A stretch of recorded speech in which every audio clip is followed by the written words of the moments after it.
Hey guys, I'm a fish guy here, coming at you with a filter review. So I had a hang-on-the-back filter that I was looking to replace, and I reached out to Hygger to see if they could supply me with one in exchange for a review. So they sent me this one by request. So this is going to be for the 40 to 75 gallon aquariums. It's actually for my 37 gallon aquarium up top. I'm not going to take anything out of the box because I already have, and I've had it running for about 2 weeks now. Just to kind of see how I could relate it to other filters that I've used for the hang-on-the-back filters and what I think of it. So far I do like it. I'm going to show you guys in just a second it on the aquarium, but I like it because it's a lot slimmer of a profile, so you don't have to have the aquarium so far away from the wall, which is nice. It's a lot easier to use. It primes itself, so you really can't complain on that. It's always nice to have something like that. It's all contained in one unit. And the best thing of overall is you don't have to really worry about it overflowing as long as you have it set up correctly. I have hang-on-the-back filters in the past that I almost freak out because I have to go look to make sure, and sure enough I'll look and maybe something backed up the filter cartridges or anything like that, and it is almost flowing over the top, and there's not enough space for the water to go over the filter cartridges in case of something like that. Worse than this one there is. So let's pause the video and I'll show you guys it on the aquarium. Alright, so here is my 37 gallon planted aquarium, and right here to begin with is just the intake. So there is a part that doesn't have the sponge to it, and there's a part that does. I use the sponge because it cuts down on some of the water flow and things getting sucked up into it, especially with the plants that I have.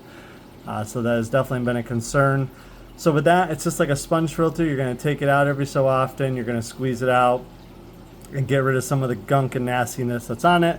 Now let's take a look at the insides of the filter. So like I said, this is used, and that's what I wanted to show. I didn't want to pop out something brand new, show it, not have it be used. This is used, so you're seeing it. I have it facing both ways so you can kind of see what's going on, but let's start with the first. This is going to be your water flow control, so you can twist it to increase or decrease the water flow. Now the one thing I will say is when you first set up this aquarium filter, it is a little bit noisier than usual, but as time goes, I'd say after about an hour and a half, it worked out all the air bubbles and everything like that from the impeller, and it quieted down really nicely. More so than some of the other filters I've used. So as for hang-on-the-back filter quietness, this is probably second compared to like an internal filter that I've used. So next we're going to pop it up. Like I said, this is thin. This isn't like a huge reservoir, which is nice, and it still pumps out quite a bit of the water. So right here we have filter cartridges, and you have these little backers. And like I said, I'm not going to pull the filter cartridge out because that's just going to create a mess inside the aquarium. But what I was talking about is, as you can see, I'm kind of letting it gunk up so I can see the water level. And this has been like this for a couple of days on purpose. And the reason being is I wanted to test to make sure that it doesn't overflow onto the floor, because nothing is worse than waking up and all of a sudden you have 10 gallons of aquarium water on the floor, in a insurance nightmare. So with these replacement cartridges, you can really use anything that fits, which is nice. I'll leave a link down below to Hygger's website, so that way you guys can check out anything Hygger and this aquarium filter. But like I said, it's definitely really thin, which that's a good thing. I like that. It still has a lot of water output into it.